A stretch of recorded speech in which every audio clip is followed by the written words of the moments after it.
నెలకి 50,000 నుండి 60,000 ఆదాయం రన్ టైలర్ యాప్లో ఆర్డర్ కంప్లీట్ చేసి పేమెంట్ పొందండి.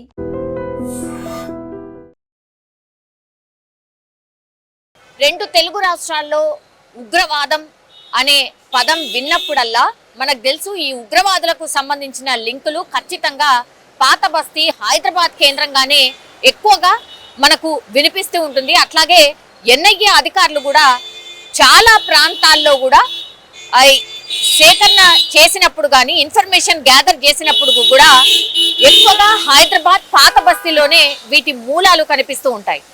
కానీ షాకింగ్ ఏంటంటే గత 3 నెలల క్రితమే మనకు తెలుసు విజయనగరం కేంద్రంగా ఉగ్ర కార్యకలాపాలు జరుగుతున్నాయని విజయనగరానికి సంబంధించిన ఒక వ్యక్తిని అట్లాగే హైదరాబాద్కి సంబంధించిన ఒక వ్యక్తిని ఎన్ఐఏ అధికారులు అరెస్ట్ చేశారు. ఇదంతా కూడా ఎప్పుడు జరిగిందంటే పాకిస్తాన్ అండ్ అట్లాగే మన మధ్య ఇరు దేశాల మధ్య నెలకొన్న పరిస్థితి నేపథ్యంలోనే పూర్తిగా ఎన్ఐఏ అధికారులు పోలీస్ డిపార్ట్మెంట్ ఆర్మీ డిపార్ట్మెంట్ అట్లాగే కేంద్రం కూడా ఇంటెలిజెన్స్ కూడా దృష్టి పెట్టడంతో అసలు ఎక్కడెక్కడ వీళ్ళందరూ ఉన్నారు, ఎక్కడెక్కడ స్ప్రెడ్ అయి ఉన్నారు, ఇండియా మొత్తంగా కూడా క్షుణ్ణంగా పూర్తి స్థాయిలో ఒక ఇంటెలిజెన్స్ రిపోర్ట్ అట్లాగే లింకులు సేకరించిన తర్వాత ఇప్పుడు ఏపీలో కూడా ఈ ఉగ్రవాదులకి సంబంధించిన కదలికలు స్టార్ట్ అయిన పరిస్థితి కనిపిస్తోంది.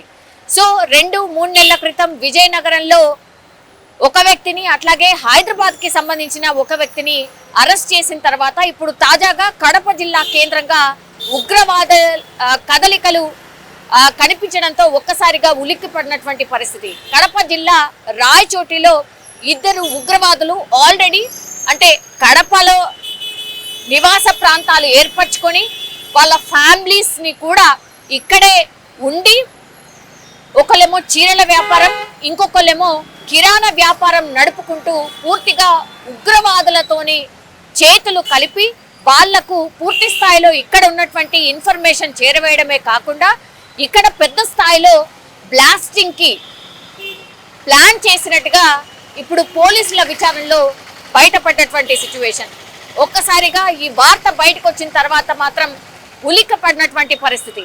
ఎందుకంటే వీళ్ళు తయారు చేసే బాంబ్స్ ఎట్లాంటివి అంటే ఒక 30 కిలోమీటర్ల రేడియస్ వరకు కూడా జనాలు ఎవరైతే ఉంటారో వాళ్ళు పెద్ద ఎత్తున చనిపోయే విధంగా బాంబ్ బ్లాస్ట్ ని ఆర్ బాంబ్స్ ని తయారు చేసే విధంగా ఇప్పుడు నేను చెప్పినటువంటి వీళ్ళిద్దరు ఎవరైతే కడప జిల్లా రాయచోటిలో పట్టుబడ్డారో వాళ్ళు చెప్తున్నటువంటి ఇన్ఫర్మేషన్ ఇప్పుడు విస్తుపోయేలా చేస్తోంది ఆర్ షాక్ కి గురి చేస్తోంది అనుకోవచ్చు. కడప జిల్లా రాయచోటిలో ఎప్పుడు కూడా అసలు ఉగ్రవాదుల కదలికలు కానీ ఉగ్రవాదంకి సంబంధించిన పదం కానీ ఎప్పుడు విన్నది లేదు. కానీ ఫర్ ద ఫస్ట్ టైం ఇప్పుడు రాయచోటిలో పూర్తి స్థాయిలో ఒక 2 ఉగ్రవాదుల్ని పట్టుకోవడమే కాకుండా వాళ్ళ ఫ్యామిలీ మెంబర్స్ని కూడా ఇప్పుడు అదుపులోకి తీసుకున్నారు, విచారణ చేస్తున్నారు. ఎందుకంటే వీళ్ళ దగ్గర దొరికినటువంటి ఈ బాంబు తయారీకి సంబంధించిన సామాగ్రిని ఎట్లా సేకరించిండ్రు, వీళ్ళ దగ్గరికి పైసలు ఎట్లా చేరినాయి, ఆర్థిక లావాదేవీలేంటి, వీళ్ళు ఏ ఉగ్రవాద సంస్థతోని లింకప్ అయి ఉన్నారు, వాళ్ళు ఎన్నేళ్ల నుంచి ప్లాన్ చేస్తున్నారు అన్నప్పుడు వీళ్ళు ఇక్కడ వాళ్ళు కాదు, అంటే కడపకు సంబంధించిన వాళ్ళు కాదు, వీళ్ళు తమిళ్ మాట్లాడుతున్నారు, తమిళనాడుకు కేరళకు సంబంధించిన వాసులు అని కొంత ఇన్ఫర్మేషన్ అయితే అందుతుంది. అథెంటిక్ గా పూర్తిగా వీళ్ళు అక్కడి నుంచేనా ఏంటి అనేది కూడా మరికొన్ని రోజుల్లో తెలిసే అవకాశం అయితే ఉంటుంది. కానీ ఇంట్లో మాత్రం వాళ్ళు తమిళ్ మాట్లాడుతున్నటువంటి పరిస్థితి అయితే కనిపిస్తోంది. అండ్ ఇంకోటి వాళ్ళ పేరు వచ్చేసి అబూబకర్ సిద్దికి అలియాస్ అమానుల్లా, ఈయన కిరాణం నడుపుతున్నాడు. అండ్ మరో ఉగ్రవాది మొహమ్మద్ అలీ అలియాస్ మన్సూర్ చీరల వ్యాపారం నడుపుతున్నారు. అంటే ప్రజలతోని సో ఏవైతే బిజినెసెస్ జరుగుతూ ఉంటాయో అందులో భాగంగానే ఇప్పుడు కంప్లీట్లీ చీరల వ్యాపారం అట్లాగే కిరాణా వ్యాపారం. సో రోజు డైలీ లైఫ్లో వాళ్ళు ప్రజలతోని కలిసే వ్యాపారం నడుపుతూ తీరా చూస్తే వీళ్ళు పలుమార్లు గల్ఫ్ దేశాలకు కూడా వెళ్ళొచ్చినట్టుగా కూడా చెప్తున్నారు. చీరల వ్యాపారం అనుకోండి లేకపోతే కిరాణా వ్యాపారం అనుకోండి, ఎంత వస్తుంది, ఫ్యామిలీని నడిపేంత సొమ్ము మాత్రమే వస్తుంది. 1995లో తమిళనాడులో బ్లాస్ట్ జరిగిన తర్వాత వీళ్ళది కూడా అందులో భాగస్వామ్యం ఉంది అనేటువంటిది పోలీసుల ఎంక్వైరీలో తేలినట్టు చెప్తున్నారు. 1995 బ్లాస్ట్ తర్వాత ఇంకా ప్లేస్ మార్చుకొని తమిళనాడు కాకుండా ఇప్పుడు ఆంధ్రప్రదేశ్కి షిఫ్ట్ అయిపోయి అందులో ఆంధ్రప్రదేశ్ వాసులుగా మమేకమవుతూ ప్రజలతో కలిసిపోయి కిరాణా అట్లాగే చీరల వ్యాపారం చేసుకుంటూ జీవనం సాగిస్తున్నటువంటి పరిస్థితి అయితే కనిపిస్తోంది. సో ఇంత భయంకరంగా ప్రజల్లో కలిసిపోయి ఏమాత్రం కూడా అనుమానం రాకుండా ఇట్లా ఉగ్రవాదుల కార్యకలాపాలు నడిపిస్తున్నారు అని అంటే దీన్ని బట్టి అర్థం చేసుకోవచ్చు ఇంకా ఎక్కడెక్కడ ఇట్లాంటి స్లీపర్ సెల్స్ అనుకోవచ్చు, లేదంటే ఉగ్రవాద కదలికలు ఉన్నటువంటి ఉగ్రవాద మూలాలు ఉన్నటువంటి వ్యక్తులు ఇంకెంతమంది ఉండొచ్చు అనేది కూడా పూర్తి స్థాయిలో ఎంక్వైరీ చేయాల్సిన పరిస్థితి అయితే కనిపిస్తోంది. ఇప్పుడు పూర్తి స్థాయిలో ఎన్ఐఏ అధికారులు వీళ్ళు ఎవరెవరితో లింకప్ అయి ఉన్నారు, ఏ ఉగ్రవాద సంస్థ వీళ్ళను పూర్తిగా పెంచి పోషిస్తోంది, వీళ్ళ టార్గెట్ ఎవరు, వీళ్ళు ఎవరిని టార్గెట్ చేసుకొని ఈ బాంబ్ బ్లాస్ట్ కి పాల్పడబోతున్నారు, అట్లాగే ఈ బాంబు తయారీ చేసిన తర్వాత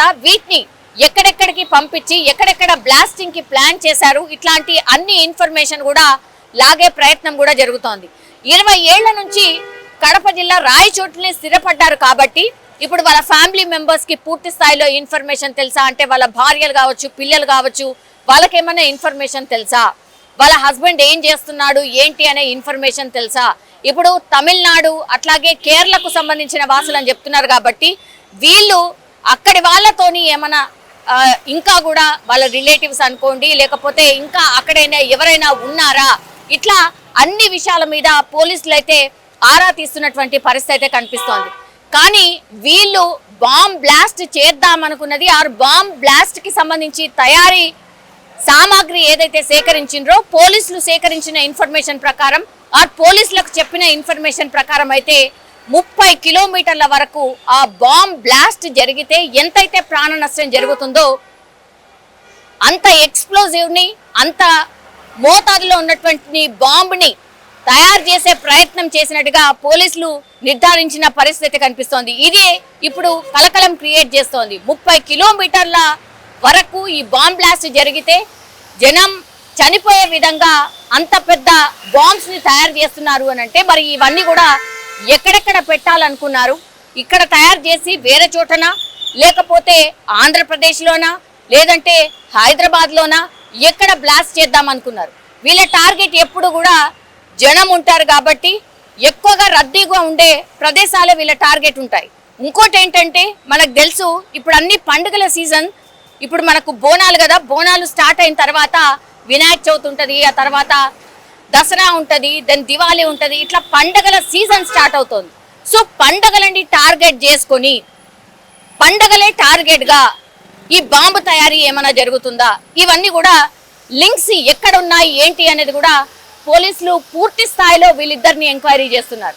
అట్లాగే విజయనగరంలో పట్టుబడినటువంటి ఒక వ్యక్తి, ఆ తర్వాత హైదరాబాద్ లో పట్టుబడినటువంటి ఇంకో వ్యక్తి, వీళ్లకు వాళ్లకు ఏమన్నా లింక్స్ ఉన్నాయా, వీళ్ళు కూడా సేమ్ ఈ సంస్థ కోసమే వర్క్ చేస్తున్నారా, వీళ్ళ సంస్థ వచ్చేసి వీళ్ళు వర్క్ చేస్తున్నటువంటి సంస్థ వచ్చేసి అల్ ఉమా ఉగ్రవాద సంస్థ అనేటువంటిది పోలీసులు అయితే ఒక అనుమానం అయితే వ్యక్తం చేస్తున్నారు. వాళ్ళకే వీళ్ళతో లింకులు ఉన్నట్టుగా పోలీసులు అయితే నిర్ధారణ చేసినటువంటి పరిస్థితి అయితే కనిపిస్తోంది. మరి ఏం జరిగింది, అట్లాగే వీళ్ళు ఇక్కడ స్థిరపడి 20 ఏళ్ల తర్వాత ఇప్పుడు బాంబ్ బ్లాస్ట్ కి ఎందుకు ప్లాన్ చేశారు, ఇవన్నీ విషయాల మీద అయితే పూర్తి స్థాయిలో విచారణ అయితే జరగబోతోంది. కానీ చూడాలి మరి కడప రాయచోటిలో వీళ్ళు ఇన్నేళ్ల పాటు ఉంటూ ఇంత యాక్టివ్ గా ఇప్పుడు బాంబ్ బ్లాస్ట్లకు ఎందుకు ప్లాన్ చేశారు అనేది ఒకటి. ఆ తర్వాత గతంలో కూడా బాంబ్ బ్లాస్ట్లు జరిగిన దానికి వీళ్ళిద్దరు పర్సన్స్ ఎవరైతే పట్టుబడ్డారో వాళ్ళకి ఏమైనా లింకులు ఉన్నాయా, ఇట్లా అన్ని విషయాల మీద పోలీసులు అయితే ఆరా తీస్తున్న పరిస్థితి అయితే కనిపిస్తోంది. నిజంగా ప్రస్తుతం ఉన్నటువంటి సమాజం దేనికి ప్రయారిటీ ఇస్తుంది? ఆర్థిక సంబంధాల చుట్టూ మాత్రమే తిరుగుతుంది. మళ్ళీ ఎన్నికలంగానే చాలా విరక్తి కలుగుతాం. మంచి అనిపిస్తుంది కదా, లేడీస్ కూడా ఛాలెంజింగ్ జాబ్స్ చేసినప్పుడు చాలా బాగుంటది. ట్రాఫిక్ అసిస్టెంట్స్ గా నియమించిన ట్రాన్స్జెండర్స్ అందరితో సాల్యూట్ చేయించుకుంటున్నారు. ఫుడ్ డెలివరీ ఇవ్వటానికి వెళ్ళినటువంటి డెలివరీ బాయ్ అనిల్ పై కళ్ళ ముందు పెళ్ళండి కొట్టి